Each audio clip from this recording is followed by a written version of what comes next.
जय श्री राम। दोस्तों, कल युग के देवता कहे जाने वाले बजरंग बली की पूजा और उपासना के लिए मंगलवार का दिन सर्वोत्तम माना गया है। भारत वर्ष में बहुत से लोग हनुमान जी को प्रसन्न करने के लिए मंगलवार और शनिवार का व्रत करते हैं। मंगलवार का व्रत करना हनुमान जी के भक्तों के लिए बहुत लाभकारी होता है। यदि किसी व्यक्ति की कुंडली में मंगल ग्रह कमजोर है तो ऐसे में उसे मंगलवार का व्रत रखना चाहिए। मंगलवार के व्रत से हनुमान जी प्रसन्न होकर संतान प्राप्ति का आशीर्वाद देते हैं। इस दिन व्रत करने से शत्रुओं का नाश तो होता ही है, साथ ही शनि दोष से भी मुक्ति मिलती है।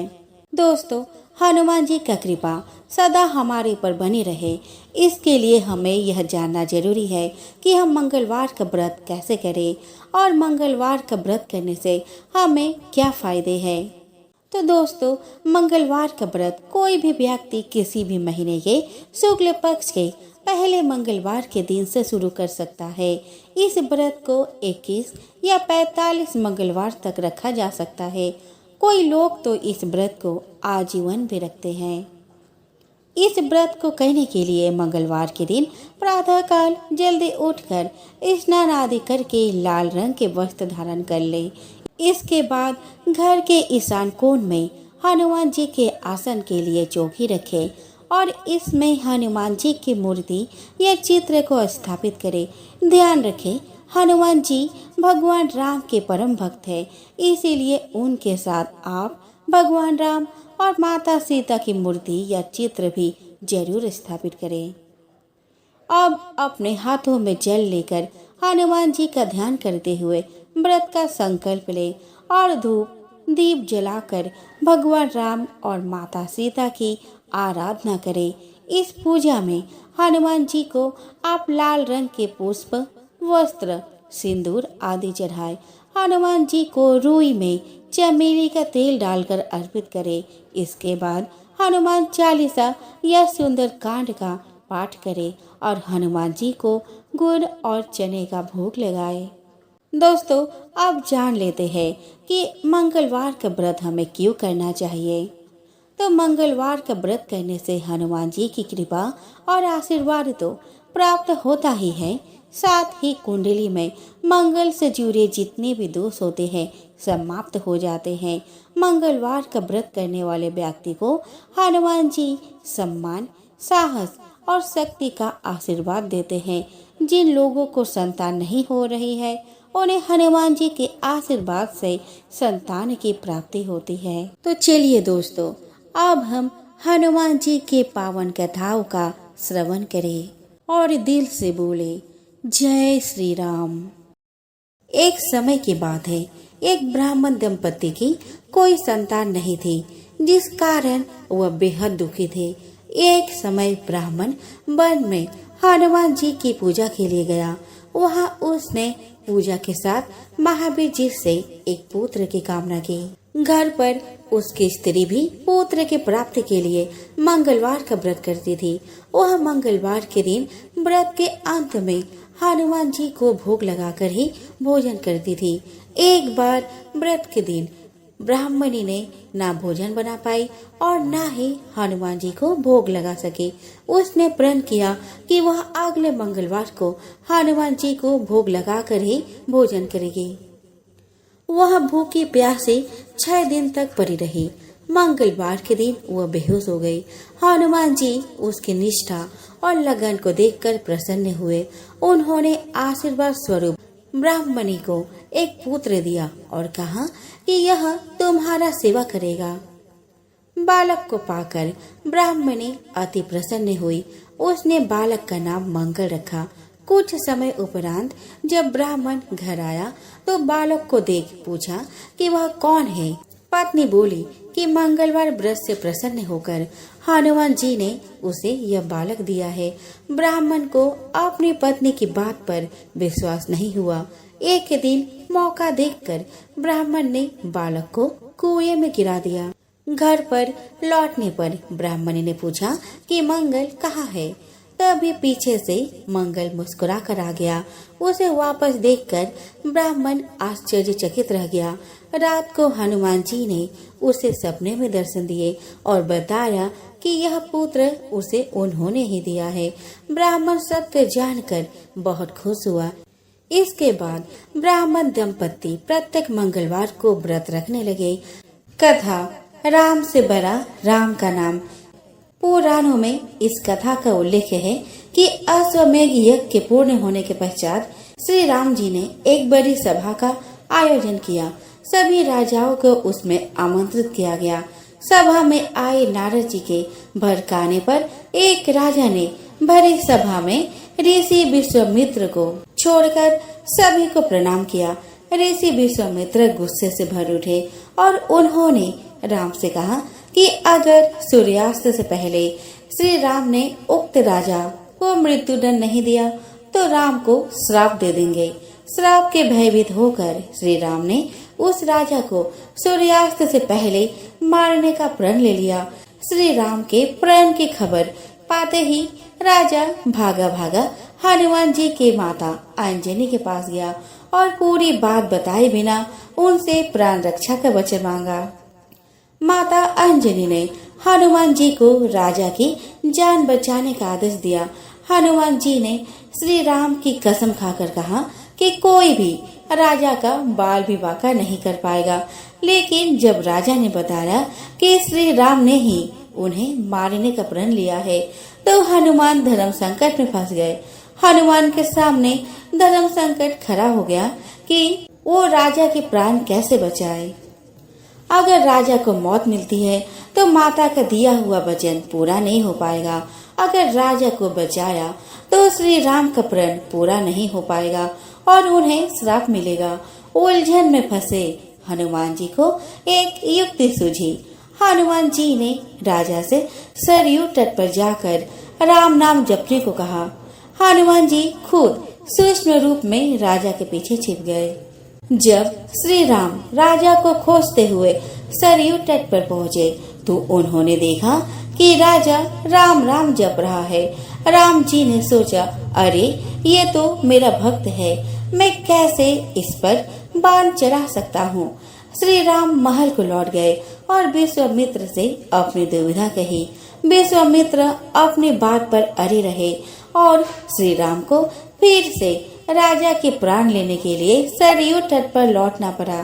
सारा राज्य देख रहा था कि कैसे श्री राम दुविधा में फंसे हैं। एक तरफ राजा राम नाम जप रहा है और श्री राम अपने ही भक्त को मारने के लिए मजबूर है। सभी सोच रहे थे कि ऐसे वक्त में हनुमान को राम के साथ होना चाहिए था, लेकिन हनुमान जी थे कहाँ।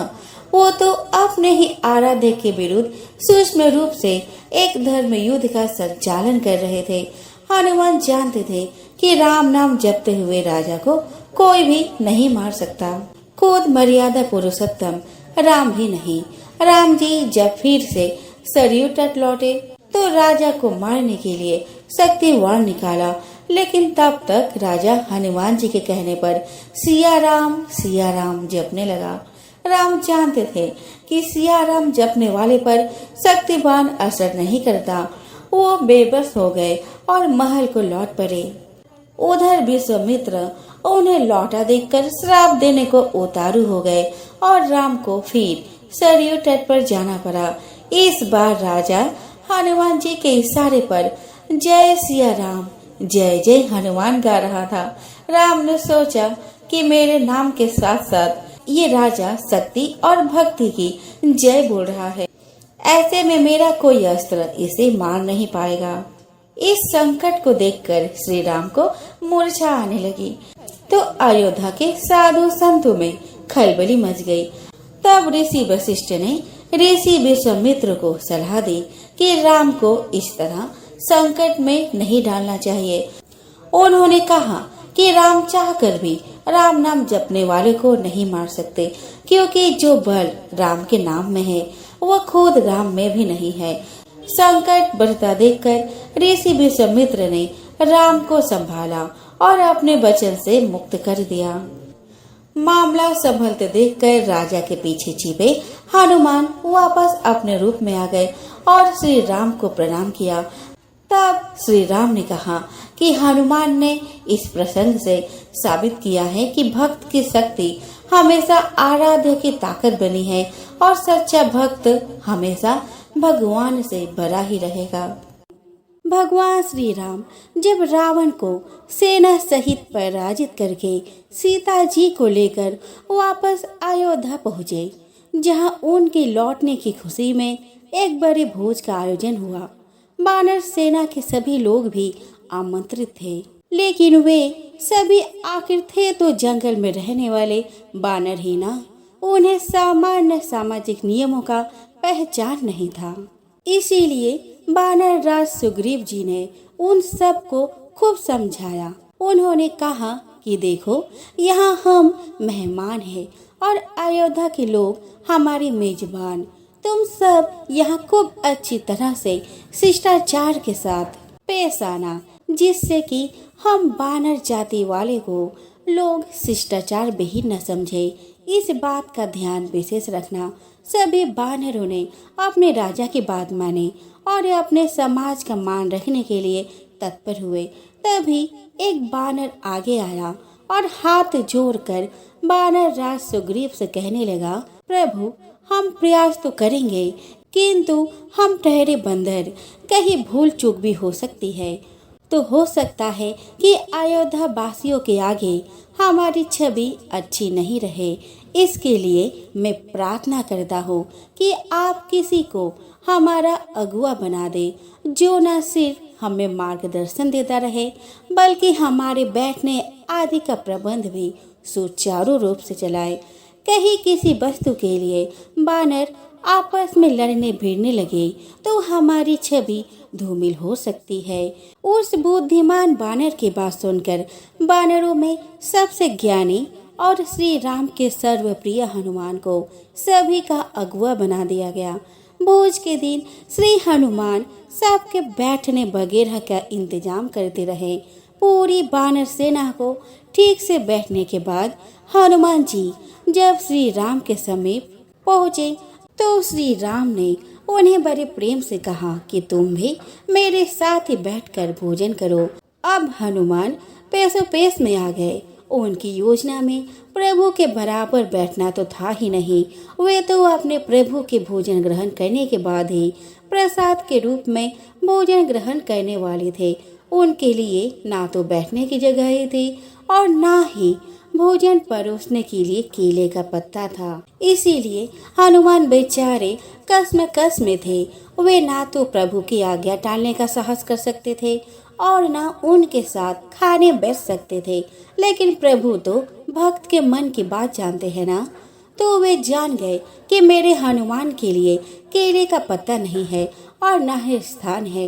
तब उन्होंने अलौकिक कृपा से अपने साथ हनुमान के बैठने के लिए स्थान बढ़ा दिया। लेकिन प्रभु ने केले का एक अतिरिक्त पत्ता नहीं बनाया।